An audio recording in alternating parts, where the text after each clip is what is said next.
Good morning. This is Jim Whiting, an ordinary man, and today we're going to talk about a little bit of very, a very serious subject: the five sinkholes in America. These are the traps you can fall into, and I call them sinkholes. You know, sinkholes are kind of frightening.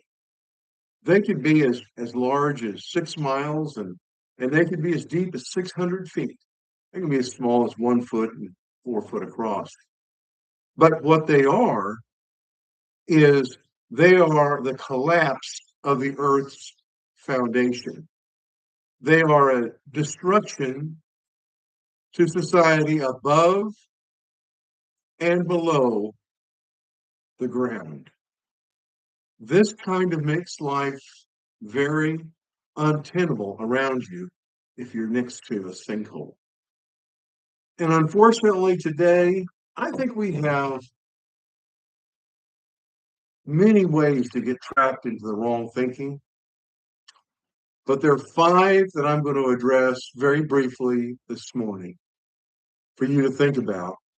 And if you hear them, and if someone's telling you that, I hope at the end of this little podcast, you'll run the other way because it's over before you even start when you follow into approving and accepting and utilizing these sinkholes. First sinkhole. And it may not just jump out at you right off the bat. It's my number five, and it's the word globalism. And globalism really entails mass immigration from one place to the next. And it creates huge environmental issues, sanitary issues, medical issues, food, clothing, and shelter problems. And it disrupts the entire order of a particular locale's ability to work with and help people. Globalism results in chaos. It starts maybe very small, but if not in check, if not the interrelations between countries is checked, you have chaos everywhere you go. And so the food chain, the supply chain, the energy chain, everything can be destroyed. So watch out for a person. Watch very closely, because this has been advocated all the way back to the George Bush years of globalism. It's a very dangerous thing to follow. Number four, and I think we've heard this for quite some time, and that is defund the police. Now, if globalism doesn't scare you, law and order and anarchy should, because anarchy happens when there is no law and order.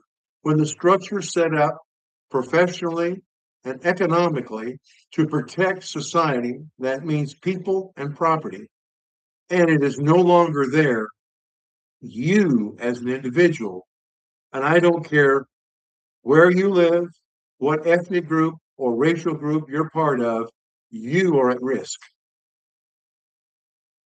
Look out for people who are advocating ending the police and defunding them. These are people that are seeking chaos and anarchy in society that will not only jeopardize your property and your life, but all those that you know. Number three, this is the word that's really frequent, and it seems like that badge of disgrace now from the Eugene V. Debs years of the 1920s, socialism. Now remember, socialism is not new to the world. It may be a little new and forgotten about in the old 1920s and 30s with Eugene V. Debs, but it's raised its head again, and it's raised its head because of two reasons: apathy in voting and people being convinced that this sinkhole is not a hole, but is a mountain to the sky. Unlimited food, clothing, shelter, everything you could want, and zero responsibility or accountability. Socialism has been tried in countries like, obviously, Cuba. 90 miles off the coast, has lived in poverty, still driving 1950s cars. That's a good example of socialism. It's a collective control of the major means of production. Now, you may say, well, that's not communism. Well, yeah, communism is everything but control. Socialism is only major means, but those major means are such that there's no way you can accumulate enough wealth to own a house, to own a car, to own nice clothes, to enjoy a good meal. Now, socialism has been tried in, obviously, in Cuba, it's a flop. It was tried in Russia, it was a flop. It was tried in South American countries, needless to say, Venezuela and Korea.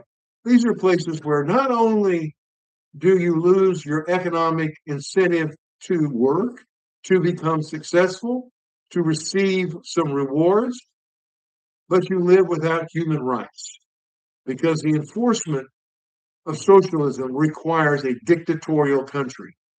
Eventually, that's the goal.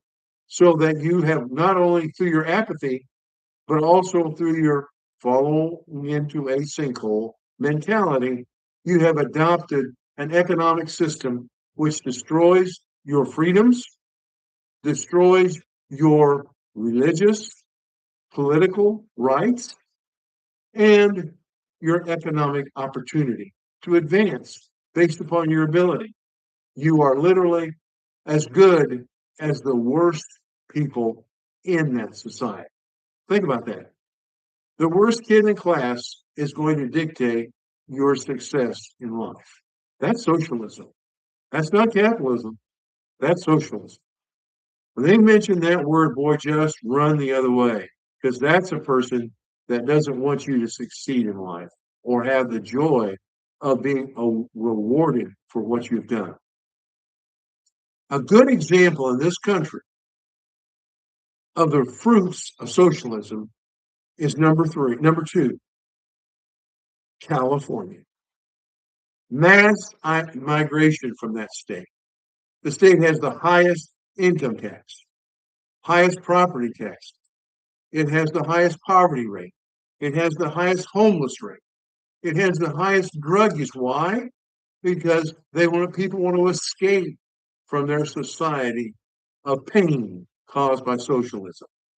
Just for a minute, think about what's happened. They've just now put into motion a billionaire's tax. There was many billionaires in that state. In fact, I think they were paying upwards of 30% of the tax revenue for that state of California. And now they're leaving. Where's that revenue going to come? Where are the people that are left behind going to provide the money to support that state's mentality that has the highest poverty, highest homeless, greatest drug use, just an extremely sad place to live in was a beautiful environment. And I have to mention one other thing. California also has the highest illiteracy rate. I believe that's correct. Now, I don't want to be 100% accountable for that, but I believe it's pretty close to correct.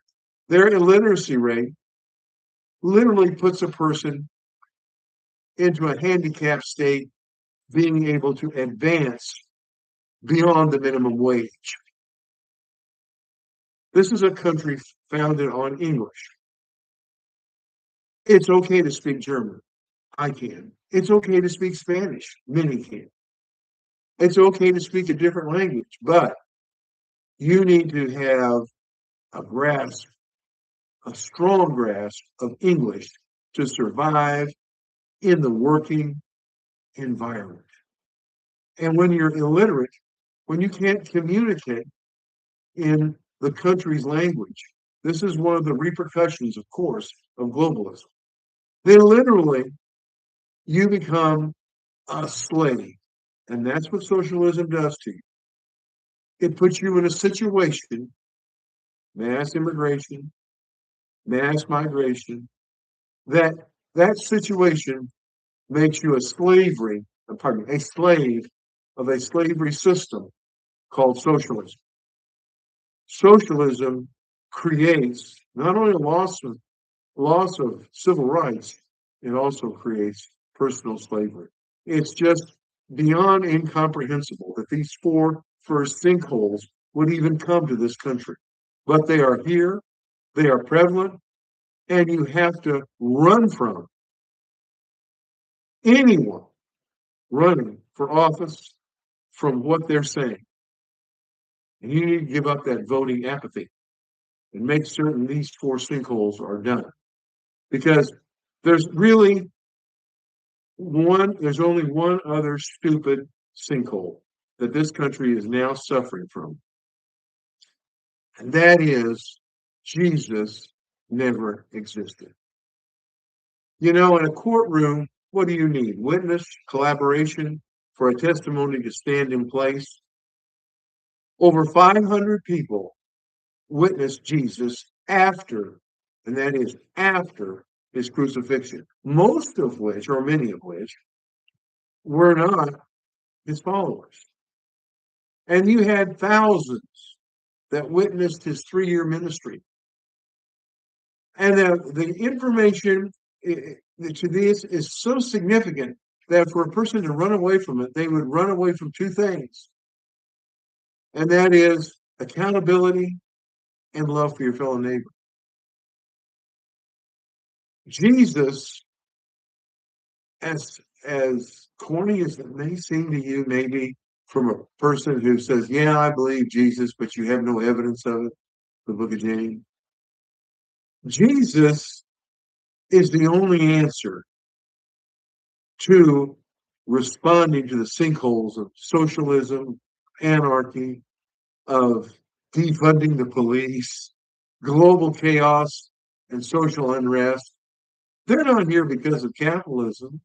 They're not here because of Jesus Christ. They're not here because of their love for their country. They're here, socialism and these bad sinkholes are here because we've let them in.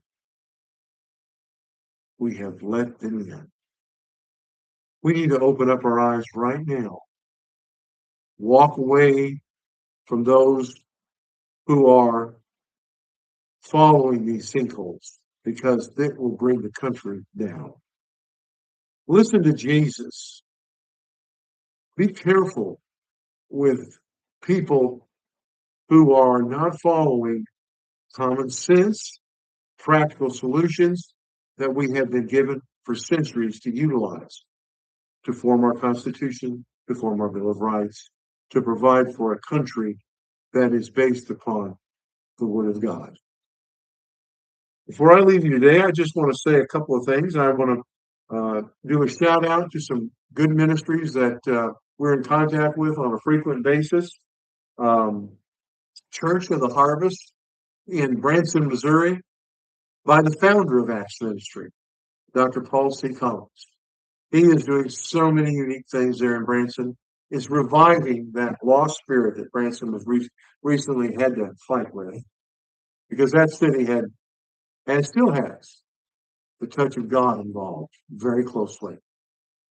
Crossroads Community Church, I'm very familiar with it in Weslaco, Texas. If you're ever down there, Padre Island all the way to Weslaco and Harlingen, a great place, 9 o'clock in the morning on Sundays, there at Snow to Sun Resort. A great place to hear the word and be comforted in knowing that it will follow the word of God.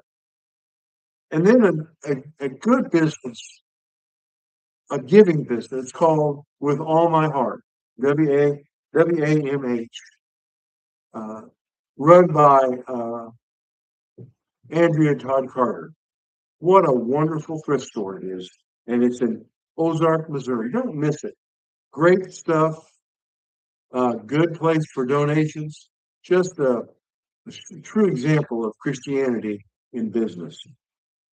And I also want to mention my very good friends who will be recognized this July 17 and 18 at Acts Fest as outstanding evangelists, tremendous leaders in their family, in homes, in their work with the governments, Colorado and California and elsewhere. Tom and Donna Moeller. What wonderful people as ministers they have done as servants all of their lives. And they are in the process of moving back to California. What wonderful people. This has been Jim Whining talking about the 5 sinkholes that are facing Americans today. Make the right choice. Get involved. Don't be apathetic. And know that Jesus, the guy that created it all, Son, came here with only 2 commandments. One, to love your neighbor, and two, pardon me, actually it goes the other way around. First, love God with all your heart, mind, and soul. And number two, to love your neighbor as yourself. That's the 1-2 punch from Jesus that gives us the opportunity of eternity. Thank you so much for listening. This has been An Ordinary Man, and I am Jim Wayne. Have a great, blessed day.